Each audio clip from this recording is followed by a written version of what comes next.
هعمل معاكم وصفة خفيفة تنفع للغدا، تنفع للعشاء، مش عارفة لها اسم، ممكن نسميها تاكو برجر. تاكو برجر حلو، تاكو برجر. يلا بينا نعمل تاكو برجر. اول حاجة عندي هنا صدرين فراخ، وهنحط عليها فلفل اسود، ملح، بابريكا مدخنة، وبودرة ثوم، رشة صغيرة من الاعشاب. هخلطهم كلهم مع بعض.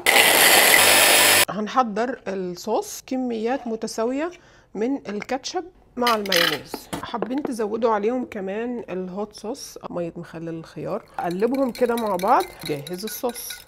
عندي هنا خبز تورتيه، انا اخدت الصغير، وعندي الخلطه اللي حضرناها سوا.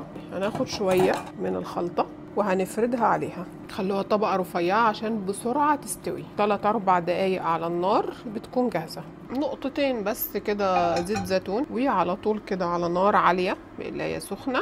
حطها، شوفوا في ثواني مستوية. حمرها بس من الناحية التانية وهتبقى جاهزة. طلعها هنا، وبنفس الطريقة هعمل التانية. تاكو برجر تشيكن. شوفوا حطيت عليه الصوص، شوية خس، واذا حابين تضيفوا عليه كمان من جوه بطاطس ومخلل. يا سلام، شوفوا الحلاوة. ممكن اكسترا صوص.